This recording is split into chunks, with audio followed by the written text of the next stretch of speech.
ബംഗളൂരു വിമാനത്താവളത്തിൽ നിന്ന് 14 കിലോയിലധികം സ്വർണവുമായി കന്നഡ നടി രണ്യ റാവു അറസ്റ്റിലായിട്ട് 15 ദിവസമായി. അതിനുശേഷം സ്വർണ്ണ കള്ളക്കടത്തിൽ പങ്കുണ്ടെന്ന് ആരോപിച്ച് എൻഫോഴ്സ്മെന്റ് ഡയറക്ടറേറ്റ് ഓഫ് റവന്യൂ ഇന്റലിജൻസും അന്വേഷണം നടത്തി വരികയാണ്. ഇടയ്ക്കിടെയുള്ള അന്താരാഷ്ട്ര യാത്രകളുടെ ഒരു രീതി, സംശയാസ്പദമായ സാമ്പത്തിക ഇടപാടുകൾ, ആരോപിക്കപ്പെടുന്ന ഹവാല ശൃംഖലയുമായുള്ള ബന്ധം എന്നിവ അന്വേഷണ ഉദ്യോഗസ്ഥർ കണ്ടെത്തിയതോടെ കള്ളക്കടത്ത് പ്രവർത്തനങ്ങളിലെ അവരുടെ പങ്കിനെക്കുറിച്ചുള്ള അന്വേഷണം കൂടുതൽ ശക്തമാക്കി. ഇതിനു പുറമെ രണ്യയുടെ രണ്ടാനച്ഛനും മുതിർന്ന DGP റാങ്കിലുള്ള ഉദ്യോഗസ്ഥനുമായ രാമചന്ദ്ര റാവുവിനെയും പോലീസ് ചോദ്യം ചെയ്തിട്ടുണ്ട്.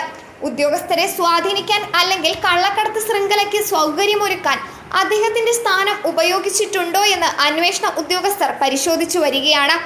2023-നും 2025-നും ഇടയിൽ രണ്യ റാവു ദുബായിലേക്ക് 52 തവണ യാത്ര ചെയ്തതായും അതിൽ 45 എണ്ണം ഒരു ദിവസത്തെ റൗണ്ട് ട്രിപ്പ് ആയിരുന്നുവെന്നും അധികൃതർ കണ്ടെത്തി.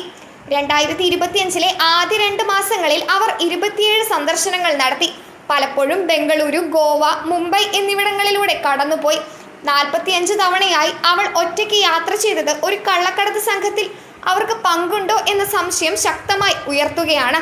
മാത്രമല്ല, കോടതി നടപടിക്കിടെ ഡയറക്ടറേറ്റ് ഓഫ് റവന്യൂ ഇന്റലിജൻസ് റാവുവും സുഹൃത്ത് തരുൺ രാജുവും ദുബായിലേക്ക് 26 യാത്രകൾ നടത്തിയതിന് തെളിവുകളുണ്ടെന്ന് അവകാശപ്പെട്ടിരുന്നു.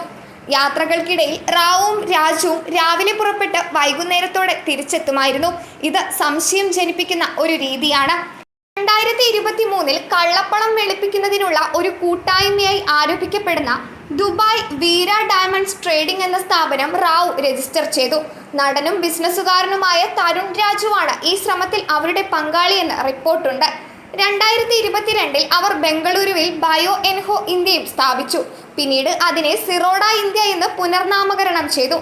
ചുരുങ്ങിയ സമയത്തിനുള്ളിൽ ഒന്നിലധികം ബിസിനസ് സംരംഭങ്ങൾ അവരുടെ സാമ്പത്തിക പ്രവർത്തനങ്ങളെക്കുറിച്ചുള്ള സംശയങ്ങൾ ഉയർത്തുന്നുണ്ട്.